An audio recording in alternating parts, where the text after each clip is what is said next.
Ladies and gentlemen, what a sensational performance from a host nation we have just seen. United States of America 4, Paraguay 1. And when I say that was underperforming the amount they could have scored, I really mean it. Because Paraguay, especially in that first half, they should have just packed their bags and gone back home. Seriously. Like, what the hell was that? Big up to the US though. Absolutely sensational going forward in this game. They were unplayable. Paraguay could not handle them. And everyone apart from Enciso today. Enciso, you get a pass. Baller. All the other players in this Paraguay team, they need to get slapped in that changing room. And the manager needs to slap himself as well.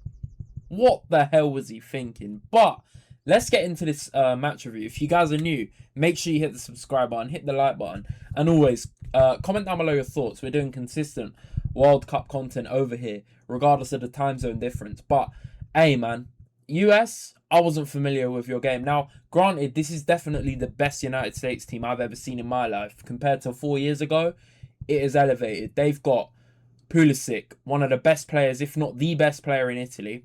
They got Balogun, a very exciting young striker. McKennie, Mr. Reliable for Italy, for Juve, sorry. So versatile. And today he ran his socks off. Tillman, another exciting talent. Tyler Adams, a Premier League level player, along with Robinson and Richards. Like, they got some real quality in this squad, man. And when you're looking at the bench even, they're bringing on guys like Pepe, Weah, Reina. They got some good depth, man. Aronson didn't even get on. Hadj Wright. Real quality, man. And when you're looking at the Paraguay squad, yeah, they weren't going to get anything from this. But the way they played, man, this could have been 6-7-1. Like, seriously, guys. No pun intended. Absolute disgrace from Paraguay. It was Enciso v 11. It was so bad, man. So bad from them. But let's get into the first half. I mean, US found it so easy, man. Everything they did, turned gold, as the saying goes. Because the amount of times they would play through this Paraguay midfield, they overran it so easily. Tillman, Adams, and McKennie absolutely bullied Paraguay's middle of the park. They overran it so easy. You saw Robinson, Freeman on the overlap, causing these fullbacks absolute havoc. Poor Caceres had to deal with Pulisic and Robinson, and he was getting fried. And then you had, obviously, Balogun making runs in behind. Pacey striker. Really dangerous. And it was just sensational. The gaps Tillman was finding himself in, arriving late in the box, getting chances. McKennie was up and down the pitch the whole time. And Pulisic was just showing his quality, man. I mean, sensational that first half. He was ripping Caceres a new one. Oh my word. It was horrible to watch from a Paraguay point of view. They were abysmal. But I want to big up the US, man. They were incredible. And the first goal came in the opening 10 minutes from a very silly own goal. But it came from pressure from the US. That's for sure. It was down to Balogun, I believe. And McKennie was involved along with Pulisic. And it ends up just going into Bobadilla. And he just accidentally follows it into his own net. He tries to clear it out because he can smell the danger, but he causes danger for his own team by putting it in the bottom corner. Like, what a terrible start for Paraguay. 10 minutes in, 1-0 down with the home crowd on the US. Guys, you can't underestimate this home advantage. Teams like Mexico, US, and Canada, who actually drew, which I said in my video, go check it out. I'm making a lot of videos. Very disappointing for them not to get a win against Bosnia, but credit to Bosnia. They withstood the pressure, but Paraguay, they crumbled under the pressure today. Really embarrassing. And it could have easily been more. There were a few chances. Tillman could have got at least a brace today. Dest, the final balls, a lot of the time he'd get in dangerous positions. The cutbacks were not great. They weren't great. And Balogun was firing them in today, man. The first goal, hey, man, it's really well taken because I'm losing track of where the goals came from. Pulisic, absolutely brilliant. Brilliant play. Like, he was so good in that first half. Unplayable. They could not stop the American LeBron James of soccer, as they call him. They could have put 4 guys on him and he would have been still managing to find a gap and dribble and run through the team. It was brilliant. And it was well cut back for Balogun, but he still had to finish it. And it's an easy finish for Balogun, a European top 5 league striker. But he finishes it bottom corner to make it 2-0 to the US. And from then on, I knew it was game over. The way Paraguay were playing, they could barely string 10 passes together. And they were just constantly on the back foot. They couldn't get any control. There was no presence in the midfield, the wings. Diego Gomez was really disappointing. I expected a lot more from him. Almiron was a ghost. And all of the rest of them. It was just Enciso and Inshallah. Like, he'd pick up the ball. Lovely moments of quality from him. But it was a one-man show. He's just come back from injury as well. How are you relying on a 22-year-old to just carry a whole team? Disgraceful, man. But big up to him. That's all I'm going to say. But enough about Paraguay's terrible performance. Because they kept probing US, man. Every time they got forward, it was real danger. And I love what Pochettino's done tactically with this setup because they're very unpredictable. You had the fullbacks bombing forward, making inverted runs, overlapping sometimes.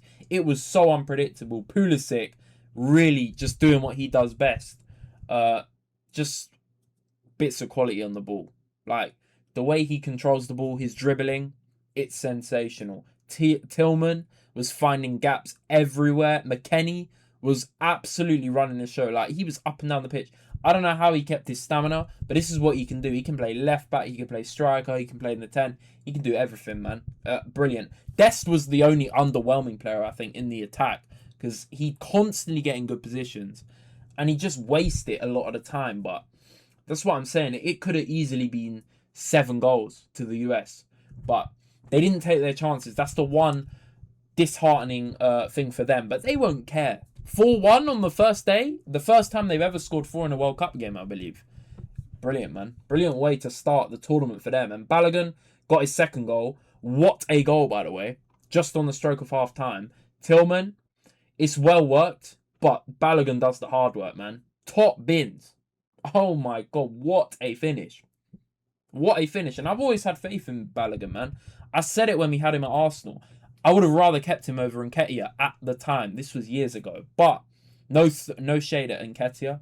I like both players, obviously, as an Arsenal fan. But I'm glad to see Balogun at 24 years old finally kicking on and showing his quality for Monaco. He's been decent. Had a good season. And yeah, man, he's cemented himself as the number 1 striker for the US. And that's a big thing, guys. A huge thing for him at 24. So he's kind of cemented himself in US World Cup history today by bagging that brace. A hat-trick would have been even better, but it's a brilliant way to kick off a tournament. The US have never looked this good in recent history. For a lot, you're going back 20 plus years, maybe, to even find a better game than this. Let's put it that way. You're looking back to Landon Donovan and guys like that. Clint Dempsey. But hey, this is a really strong team. I'd argue this is probably the best team they've had in recent history, if you're looking at depth. But let me know if I'm wrong there, guys. I could be overdoing it. But it was 3-0 at half time. And it could have easily been more. And then you're thinking, okay, this is about damage control from Paraguay, but also it's about Poch managing the game. And he managed the game well because they absolutely corned Paraguay to pieces in the first half. And the second half, they kind of took the foot off the gas a bit.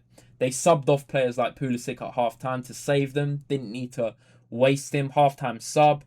And I don't know what Paraguay's manager was doing, not making subs earlier. The guy made a triple change in the 80th minute. Like, brother, it's a bit late. There was a little scare when they got the goal back, but you knew they were never going to come back. Like, it was so silly. I loved the VAR, the way it reviewed a yellow, because that was quality, man. The way, who was it that dived? I think it was Almiron that dived.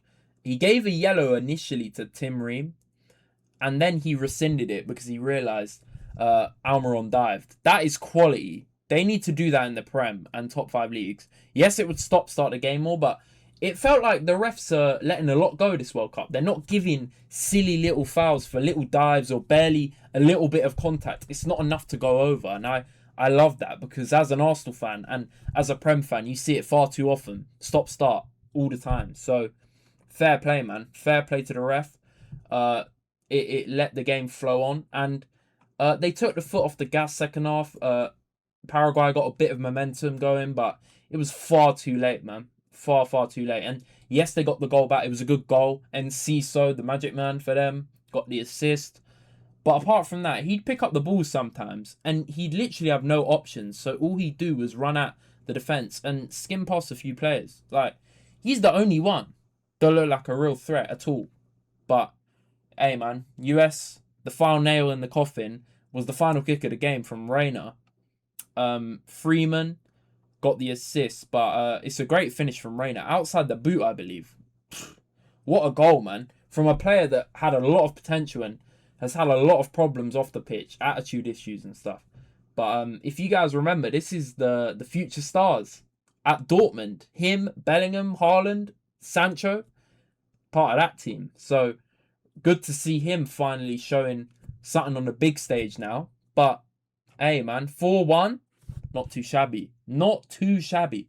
They can't get carried away, obviously. They still got another game, but obviously they're through now, let's be real. And they're looking in very good position, guys. Look at Group D. They've got a great goal difference. They're top with 3 points.